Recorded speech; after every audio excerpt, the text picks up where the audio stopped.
Evening, everybody. It's 4:57, and I have an appointment in Boston at 6:30, so I'm going to have to make this quick. And I hope that I'll get a daily note written when I get home.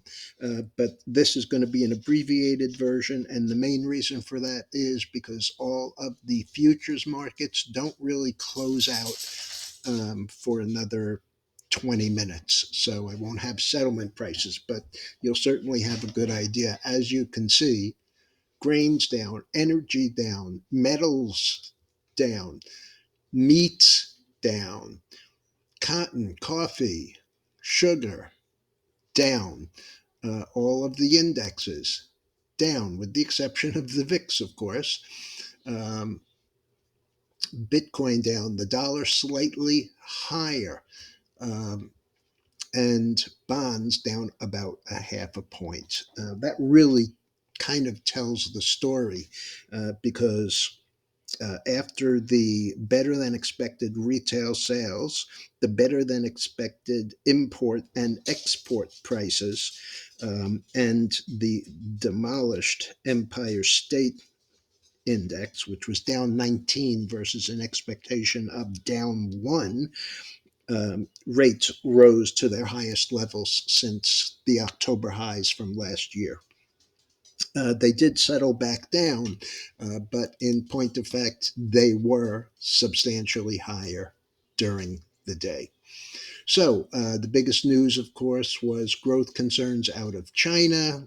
Um, they uh, lowered rates, but really not much, like a half a percent. I think it was 6.55 down from 6.6. So really nothing. What was more important was the fact that the bank stocks were on the defensive because of the early morning Fitch warning that they might be forced to downgrade the ratings of a dozen additional banks, and those were the big banks. We had some really broad selling interest. In fact, Dow was down 361 or 1.02. That was actually the best performer, but advanced declines there were 5 to 1 to the downside. The NASDAQ finished down 157, which is about what it was up yesterday, but advanced declines there 3 to 1 to the downside. What is also pertinent here is that there's still too much complacency here because the volume on a down day like this was only 4.5 billion. That was versus yesterday's 4.2 billion, which was on the rally to the upside that we discussed. And when you don't get more volume, people are not scared enough to sell. Home Depot had earnings. The stock closed 332.14, up 219, or 0.7%. However, that was after trading as high as 338. So while it closed up 0.66, it also closed $6 from the high and $2 from the low. Um, in looking at all 13 of the sectors that I follow, none were up. But what I think is possibly more telling is the fact that defense, AI, uh, energy, um, pot, airlines and cruise lines did not have one single stock higher in the green for my sector watch. That's pretty amazing.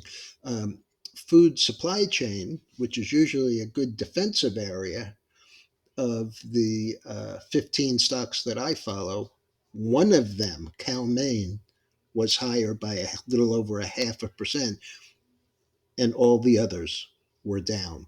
The only thing that I could even call mixed would be biopharma, and the IBB, the ETF, closed down 0.3% anyway. Um, Only one of the metals, HMY, the gold miner, was up 3 cents. And that's really about it. I mean, it was a pretty tough day. Of the mega caps, one stock was higher. Nvidia 439.75 up 222. That was $2 from the low and $13 from the high. So, excuse me, it may have put on an okay showing on a net change basis, but on a range, um, really not so good.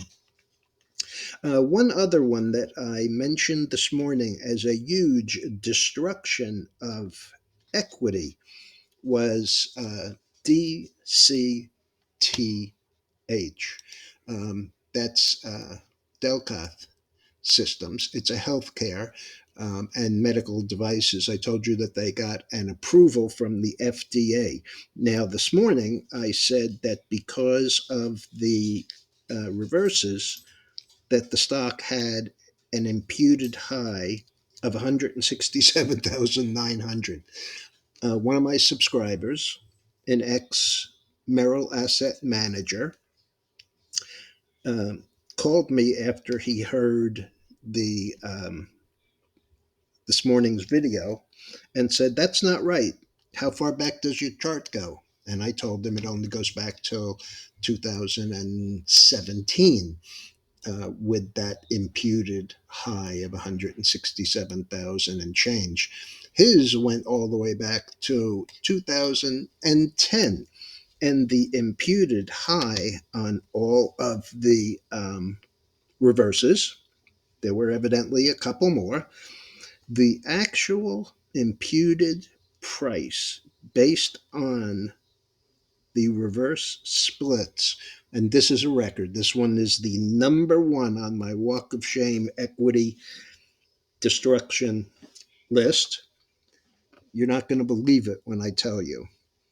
The number is 11 places, 10,409,048,300.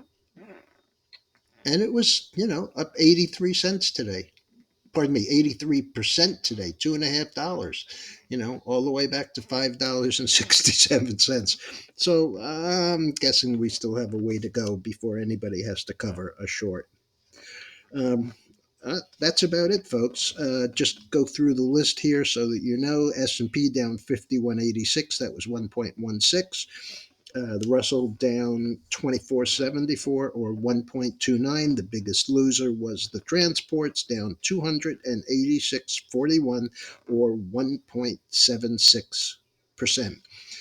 As I mentioned, the VIX was up today, was up about 11%, but it is nowhere near where I would expect it to be in a real shakeout. It closed 1646. I'd be looking more in the 24 to 26 range on any kind of intraday blow off to the downside. Um, Tomorrow, we also have some more numbers. We have MBA mortgage index at 7 a.m. At 8:30, we have July housing starts. Consensus is for 1,446,000 versus 1,434,000 last week. Building permits, which consensus is 1,460,000. Prior was 1,440,000. And we also at 9:15, July industrial production, looking like a consensus of up 0.3% versus last month's down a 0.5%, and capacity utilization around 79. The prior is 78.9. At 10:30, we have the weekly crude inventories, and they're looking for a build of about 585 million barrels. All right, folks, I'll try and get that daily note done, but either way, I will send this video out to everyone. Have a good evening.